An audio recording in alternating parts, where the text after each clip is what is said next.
ఈ రాశి వారికి రోజు కొంత అనుకూలంగా చెప్పుకోవచ్చును. ప్రయత్నాలు మెల్లగా ముందుకు కొనసాగుతాయి. రుణ ఒత్తిడి తగ్గుతూ ఉంటుంది. ధనపరంగా కొంత కలిసి వస్తుంది.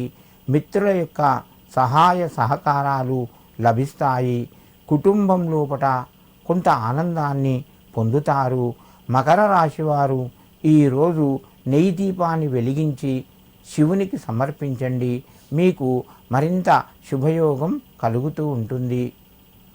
కుంభరాశి. ఈ రాశి వారికి రోజు కొంత అనుకూలంగా చెప్పుకోవచ్చును. ప్రయత్నాలు ముందుకు వెళ్తాయి. కొత్త పరిచయాలు ఏర్పడి వారి ద్వారా కొన్ని మీకు అవకాశాలు వస్తాయి. సద్వినియోగం చేసుకోండి. కొంత కలిసి వస్తుంది.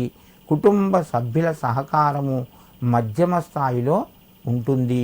ఈ రాశివారు ఈరోజు ముఖ్యంగా ఏవైనా ముఖ్యమైన నిర్ణయాలు తీసుకుంటే ఇతరులు లేదా అనుభవజ్ఞుల యొక్క సలహాలు సూచనలు పాటించండి.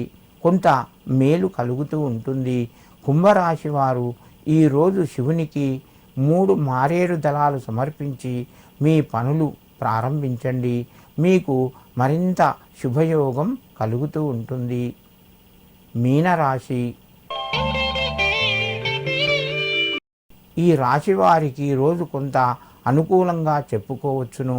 ప్రయత్నాలు మెల్లగా ముందుకు కొనసాగుతాయి. రుణ ఒత్తిడి పెరిగే అవకాశం ఉన్నది. తొందరపడి నిర్ణయాలు తీసుకోకండి. ఇబ్బందులు తెచ్చిపెడతాయి. కుటుంబ సభ్యులతోని బంధువులతోని తక్కువగా మాట్లాడండి. కొంత కలిసి వస్తుంది. ఈ రాశివారు ఏవైనా నిర్ణయాల లోపట కొన్ని క్లిష్టమైన సమస్యలు ఎదుర్కోవలసి వస్తుంది. అందుకే నిర్ణయాలు తొందరపడి తీసుకోకుండా ఆలోచించండి లేదా వాయిదా వేయండి. మీనరాశి వారు ఈరోజు శివునికి నువ్వులు బియ్యము కలిపి తిలా అక్షింతలు సమర్పించండి. మీకు మరింత శుభయోగం కలుగుతూ ఉంటుంది.